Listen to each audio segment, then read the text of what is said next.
معزز صحافی حضرات، جیسا کہ آپ سب جانتے ہیں کہ بلوچستان میں آئے روز ریاستی اداروں کی جانب سے لوگوں کو جبراً اغوا کرنا اور معاملے عدالت قتل کرنا ایک معمول بن چکا ہے۔ آج اسی توسط سے ہم آپ سے مخاطب ہو کر صرف اسی مہینے یعنی جنوری 2025 میں بلوچستان میں ہونے والے انسانی حقوق کی پامالیوں کو آپ کے سامنے لانا چاہتے ہیں، تاکہ آپ حضرات اپنے پیشے سے انصاف کر کے ان بدترین انسانی حقوق کے پامالیوں کو دنیا کے سامنے لانے میں ہماری مدد کر سکیں۔ جو ماحول بلوچستان میں ریاستی اہلکاروں نے بنایا ہے، ہم اس کی بھرپور مذمت کرتے ہیں اور ہر فورم پر اس غیر قانونی اور غیر انسانی عمل کے خلاف عملی مزاحمت کریں گے۔ معزز صحافی حضرات، جبری گمشدہ افراد کا مسئلہ بلوچستان میں سنگین شکل اختیار کر چکا ہے اور ریاستی ادارے اس غیر قانونی اور غیر انسانی عمل کو روکنے کی بجائے اس میں زیادہ شدت لا رہے ہیں۔ بلوچ یکجہتی کمیٹی کے انسانی حقوق کے ڈپارٹمنٹ کو صرف جنوری کے رپورٹ میں بلوچستان کے مختلف علاقوں میں 88 لوگوں کو جبری گمشدگیوں کے کیسز رپورٹ ہوئے ہیں۔ وہ کم سے کم تعداد ہے جو خوف و ہراسانی اور کمیونیکیشن کے فقدان کے باعث ہم تک نہیں پہنچ سکی۔ البتہ ہم یہ یقین کے ساتھ کہہ سکتے ہیں کہ حقیقی تعداد اس سے کہیں زیادہ ہیں جو بے شمار وجوہات کی بنا پر رپورٹ نہیں ہو سکے۔ اس 88 رپورٹڈ کیسز میں مکران ریجن سر فہرست ہے، جہاں سے صرف ہم ایک مہینے کے اندر 43 لوگوں کو جبراً اغوا کیا گیا ہے۔ اس کے علاوہ ماہ فروری میں یہ جبری گمشدگیاں ان میں شامل نہیں ہیں، جس میں اب تک وسیم ملنگ، سہیل عبداللہ، شاہجہان غلام محمد، عبدالجمیل، آجی ابیب، محمد اقبال، عبدالرحمان، اسد بلوچ، فیض محمد، سمیع اللہ خلیل، رحمان اور عارف پیر بخش کے جبری گمشدہ ہونے کے کیسز رپورٹ ہوئے ہیں۔ معزز صحافی حضرات، ریاست کی جانب سے بلوچ نسل کشی کے نہ رکنے والے سلسلوں نے بلوچستان میں ایک خوفناک صورتحال پیدا کیا ہے، جہاں ایک طرف جبری گمشدگیوں جیسا سنگین جرم بغیر کسی روک تھام کے جاری ہے، وہیں نسل کشی کے پالیسیوں میں ایک نئی تشویشناک سلسلے کا اضافہ کیا گیا ہے، جسے عرف عام میں نامعلوم افراد کی جانب سے ٹارگٹ کلنگ کا نام دیا گیا ہے، مگر در حقیقت یہ اسٹیٹ اسپانسرڈ ملیشیا کی جانب سے ایکسٹرا جوڈیشل کلنگز کا مقدمہ ہے، جس میں خصوصاً بلوچ نوجوانوں، طالب علموں، شاعروں اور دیگر بلوچ جو شعور رکھتے ہیں انہیں ڈیتھ اسکواڈ کے ہاتھوں ماورے عدالت قتل کیا جا رہا ہے،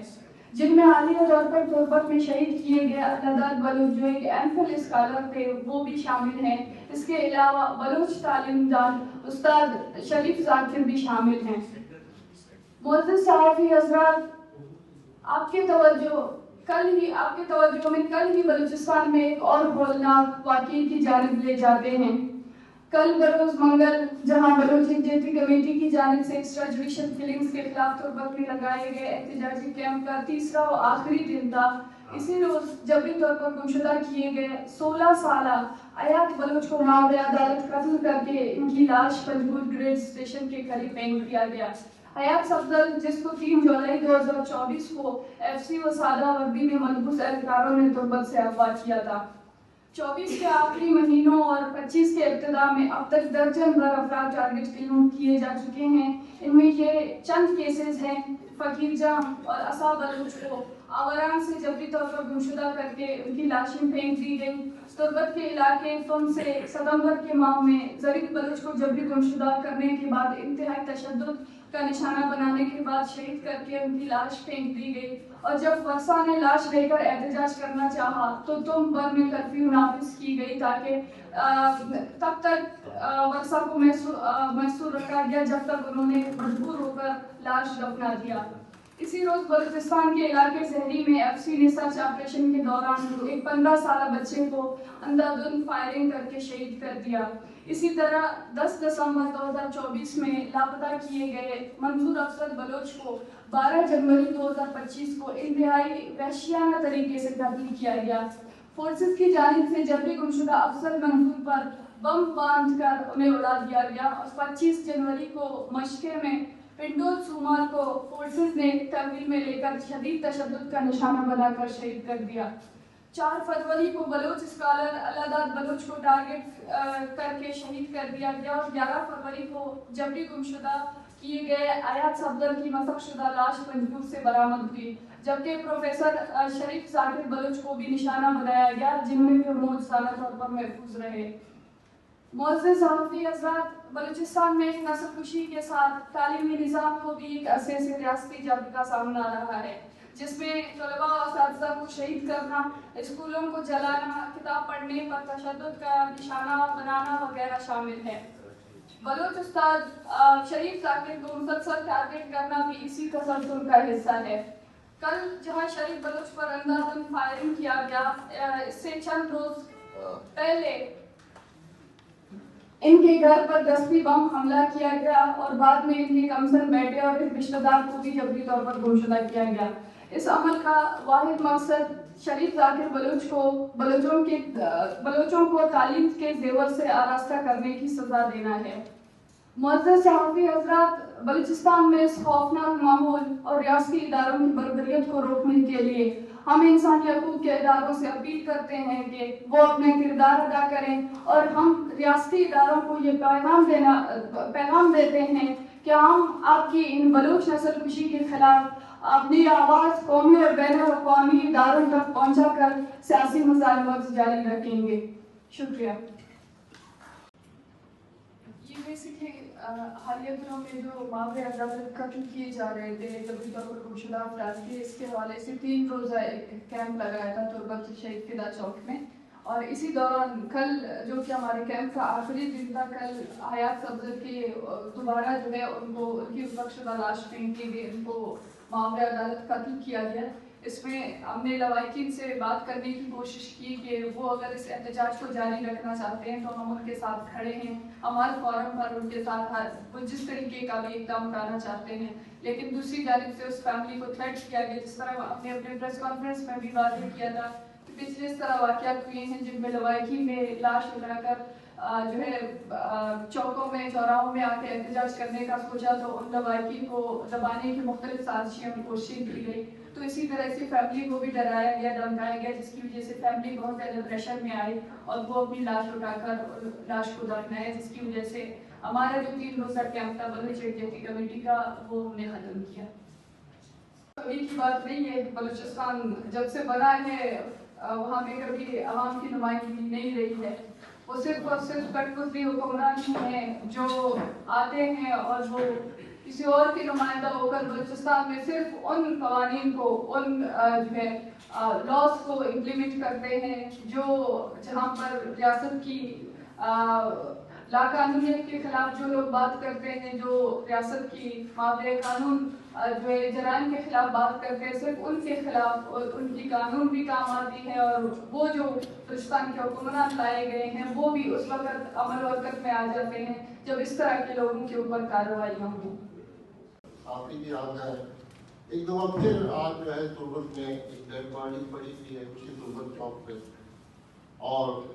आज फिर उनकी फैमिलीज जो है वो इंसाफ का तकाजा कर रहे हैं। तो ऐसा लगता है कि रियासत ने तो बिल्कुल ही हर चीज़ से जो है हाथ उठा लिया है, और वो बजाय इसके के जो है मामला को रोके उसमें मज़ीद बढ़ावा ला रहे हैं। लेकिन ये खौफनाक सूरत है, और अगर इस पर फौरन पोजिशन ना लिया गया तो यकीनन बलूचिस्तान में हालात जो है वो मज़ीद खौफनाक शिकल इख्तियार करते हैं। बलूच यकजहती कमेटी भी ये समझती है कि जो बलूच नस्लकुशी का तसलसल है, अगर उसे न रोका गया तो अब तक की जो हमारी मदहमली है कि हम जो है कोशिश कर रहे हैं कि पूरा तरीके से अपनी जदीयत को आगे ले जाएँ और उन दुनिया भर में अपनी आवाज़ को पहुँचा ताकि पाकिस्तान पे जो हुक्मरानों पे ये दबाव और प्रेशर हो। लेकिन हम समझते हैं कि जो है आप उस इस तरह जो है हमें भी इस तरफ दावत दे रहे हैं, हम किसी इंतहाई इक़दाम की तरफ जाएँ। तो हम इस दफ़ा फिर यहाँ प्रेस कॉन्फ्रेंस में ये वाज़ेह कर देना चाहते हैं कि हमारी पुरअमन जदोजहद को खुदारा जो है किसी और इंतहाई पसंदी की तरफ देखे ना जाए, और अगर फौरी तौर पर हुकूमत ने कोई इक़दाम न उठाए तो मनुष्य की कमेटी दीगर तमाम अक़वाम के साथ मिलकर आइंदा के अमल का ऐलान करेगी। का मसला हल न हुआ तो जीएसपी प्लस का स्टेटस पाकिस्तान के लिए मुश्किल पड़ जाएगा। वर्ल्ड बैंक ने भी यही बात की है। अफवाह बताया कि जो इंसानी हकूक की काउंसिल है उसके एजेंडे में मुस्तकिल पाकिस्तान में मिसिंग पर्सन का मामला मौजूद है। यूरोपीय यूनियन के दबाव पे पाकिस्तान की सेनेट में कानून पेश हुआ था कि किसी भी फर्द को अगवा करने को सरकार की तरफ से फौजदारी जुर्म करार दिया जाए, मगर वो लापता हो गया। पिछली हुकूमत में जब डॉक्टर शीरी मदारी इंसानी हकूक की मिनिस्टर थी तो वो अब तक नहीं मिल सका। रियासत की ये पॉलिसियां आवाम को रियासत से दूर कर रही हैं और एचआरसीपी ये समझती है कि अगर रियासत ने अपनी पॉलिसी तब्दील नहीं की तो कोई बहुत बड़ा सानिया होगा। तो सानिया से बेहतर है कि इंसानों के हुकूक दिए जाए। हाँ, अगर किसी शख्स ने जुर्म किया है तो उसके खिलाफ खुली अदालत में मुकदमा चलाया जाए, जो कि ह्यूमन राइट्स का जो कन्वेंशन है जिसपे पाकिस्तान ने दस्तखत किए, और उसके बाद इंटरनेशनल जितने कन्वेंशन है इंसानी हुकूक के बारे में जिसकी पाकिस्तान ने तौसीक की है, और पाकिस्तान का आईन भी इस बात की जमानत देता है कि अगर कोई शख्स वाकई उससे कोई कानून तोड़ा है तो उसके खिलाफ मुकदमा चलाया जाए। जब आप मुकदमा नहीं चलाते और उसको लापता कर देते हैं और फिर उसकी मकसूदा लाश बरामद होती है तो इससे मजीद नफरत पैदा होती है। अगर रियासत ने अब भी अपनी पॉलिसी तब्दील नहीं की तो इसके हौलनाक नतीजे बरामद होंगे।